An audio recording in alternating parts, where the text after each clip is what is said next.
നമസ്കാരം, സാരിക ന്യൂസിലേക്ക് സ്വാഗതം. അത്യാധുനിക ഹൈഡ്രജൻ ട്രെയിൻ ഹരിയാന സംസ്ഥാനത്താണ് ഇപ്പോൾ ഓടുവാൻ കാത്തുകിടക്കുന്നത്. ഹരിയാനയിലെ ജിന്ദിനും സോനിപതിനും ഇടയ്ക്കുള്ള 90 കിലോമീറ്റർ റൂട്ടിലാണ് ഈ ട്രെയിൻ സർവീസ് നടത്തുക. ഇതൊരു 100% ഗ്രീൻ ട്രെയിനാണ്. അതായത് പൂർണ്ണമായും പരിസ്ഥിതി സൗഹൃദമാണ് ലക്ഷ്യം വയ്ക്കുന്നത്. ഈ ഹൈഡ്രജൻ ട്രെയിൻ പുറത്തുവിടുന്നത് വെറും ജലബാഷ്പവും ചൂടും മാത്രമാണ്. അന്തരീക്ഷ മലിനീകരണം തീർത്തും ഇല്ലാതാക്കുന്ന സാങ്കേതിക വിദ്യ. പൂർണ്ണമായും ഇന്ത്യയിൽ തന്നെ നിർമ്മിച്ച ഈ ട്രെയിന് 10 അത്യാധുനിക കോച്ചുകളാണ് ഉള്ളത്.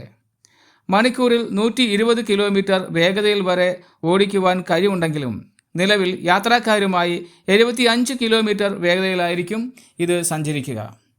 സാധാരണ ട്രെയിനുകൾ 2 മണിക്കൂറോളം എടുക്കുന്ന ദൂരം ഈ ഹൈഡ്രജൻ ട്രെയിൻ വെറും 1 മണിക്കൂർ കൊണ്ട് പിന്നിടുന്നു.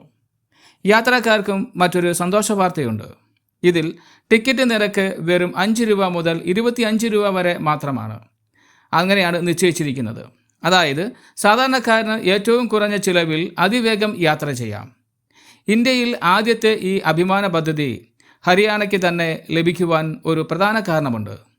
കഴിഞ്ഞ 11 വർഷത്തിലധികമായി ഹരിയാന ഭരിക്കുന്നത് BJP സർക്കാരാണ്. മുഖ്യമന്ത്രി നായബ് സിംഗ് സേനയുടെ നേതൃത്വത്തിലുള്ള BJP ഭരണകൂടത്തിൻ്റെ വികസന നയങ്ങളും ദീർഘവീക്ഷണവുമാണ് ഈ നേട്ടത്തിന് പിന്നിൽ ഉള്ളത്.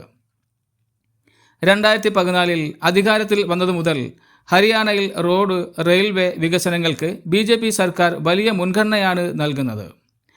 കേന്ദ്രത്തിലും സംസ്ഥാനത്തും ഒരേ പാർട്ടി ഭരിക്കുന്ന ഡബിൾ എഞ്ചിൻ ഭരണകൂടത്തിൻ്റെ മികവിലാണ് ഇത്തരം മെഗാ പ്രോജക്റ്റുകൾ അതിവേഗം ഹരിയാനയിലേക്ക് എത്തുന്നത്. ഇതുകൂടാതെ കോടിക്കണക്കിന് രൂപയുടെ മറ്റു വികസന പദ്ധതികൾക്ക് പ്രധാനമന്ത്രി ഈ സംസ്ഥാനത്തിന് സമ്മാനിച്ചിട്ടുണ്ട്.